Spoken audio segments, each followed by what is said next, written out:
Bonjour ou bonsoir, selon l'heure à laquelle vous nous regardez. Je suis votre chroniqueur audio et animateur de podcast à l'ODJ Media.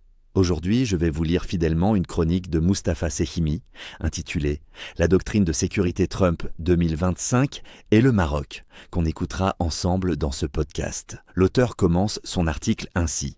La nouvelle doctrine de sécurité américaine dévoilée par Donald Trump redessine les priorités géopolitiques de Washington, recentrage sur l'hémisphère occidental, non-interventionnisme sélectif et recours assumé à la guerre économique. Cette stratégie ouvre au Maroc une fenêtre d'opportunité inédite, renforcer sa souveraineté sur le Sahara, consolider sa puissance militaire et régionale, et s'affirmer comme plateforme stratégique des investissements américains en Afrique.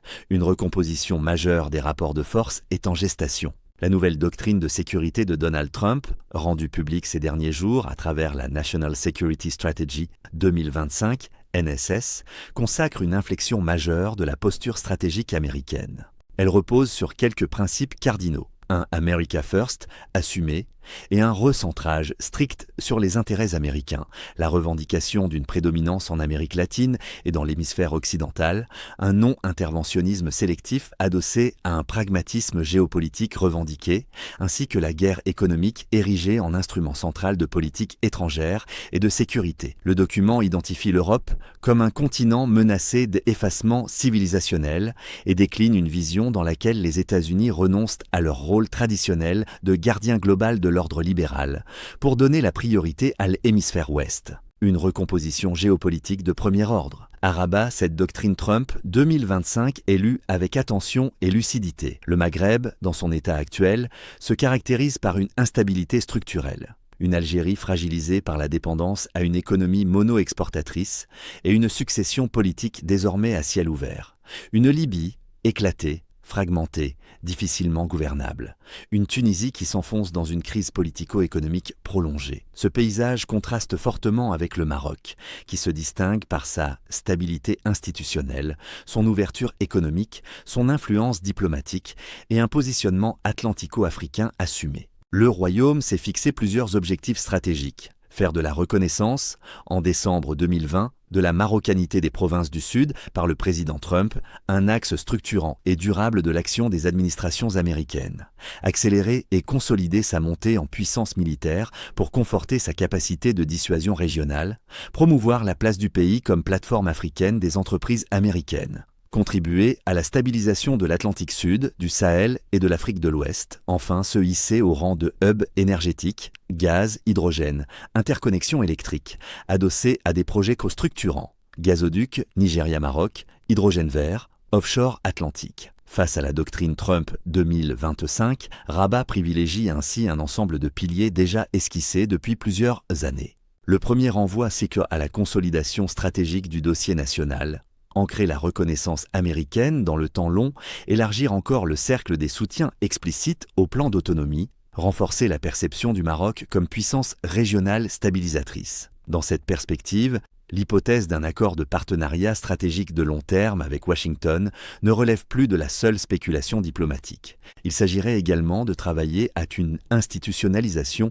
de la position américaine via, par exemple, une résolution conjointe des deux chambres du Congrès confirmant la souveraineté du Maroc sur ses provinces méridionales récupérées, ainsi que par un renforcement tangible de la présence économique des États-Unis dans les zones industrielles de Dakhla et la Aïoun. Une telle architecture donnerait à la position américaine un caractère structurel et difficilement réversible, au-delà des alternances à Washington. Conscient du cycle politique et diplomatique en cours à Washington, le Royaume s'emploie à transformer cette conjoncture en avantage historique, articulé autour de quelques principes directeurs: sécuriser sa souveraineté, consolider sa puissance régionale et accélérer son développement économique. Sur le plan sécuritaire, la priorité est tout aussi claire: élargir et approfondir la coopération militaire et de défense, maintenir une supériorité militaire régionale crédible, améliorer l'interopérabilité avec l'US Army, l'US Air Force et l'Africom.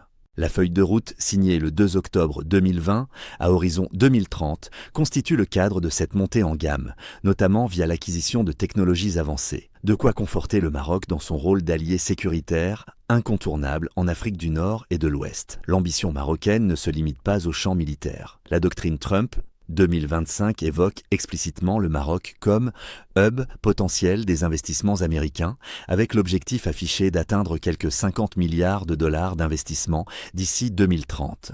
Les leviers sont multiples. Création d'une US-Morocco Industrial Zone à Dakhla, automobile, aéronautique, énergie renouvelable, incitation fiscale ciblée pour les groupes américains, positionnement renforcé de Tangemed comme hub logistique USA-Africa. Co-investissement dans l'hydrogène vert en attirant les majors américaines, GE, Tesla Energy, Exxon, Chevron, entre autres. L'enjeu est clair, faire du Maroc, à terme, la plateforme africaine de référence du commerce et des investissements américains. Sur le registre diplomatique, le Royaume entend capitaliser sur son rôle régional avec l'appui de Washington. Les objectifs sont connus. Consolider le statut du Maroc comme État pivot et, plus largement, travailler à l'émergence d'une architecture régionale de sécurité adossée au binôme Maroc-États-Unis. Les axes couverts seraient la stabilisation du Sahel, l'appui à l'initiative atlantique africaine, ainsi qu'un rôle de médiation renforcé au Moyen-Orient sous le leadership du roi Mohamed VI, en sa qualité de président du comité Al-Quds de l'OCI. Rabat a parfaitement intégré que Donald Trump s'inscrit dans une logique transactionnelle assumée, give and take, où chaque concession appelle un retour concret. Le Maroc dispose dans ce cadre d'arguments solides. Un profil d'allié stable, un rôle avéré dans la sécurité méditerranéenne et atlantique et un potentiel de coopération économique considérable. Au-delà de la reconnaissance irréversible de la marocanité du Sahara, première cause nationale, Rabat recherche un accès élargi à la technologie militaire et aux capacités logistiques, ainsi que des investissements massifs dans ces régions stratégiques.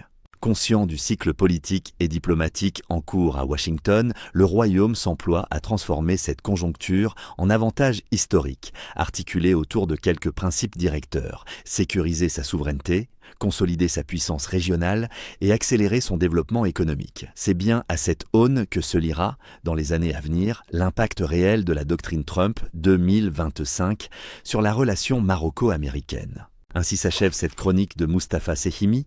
Je vous donne rendez-vous très prochainement pour une nouvelle chronique au cœur des grands enjeux qui façonnent notre présent et notre avenir.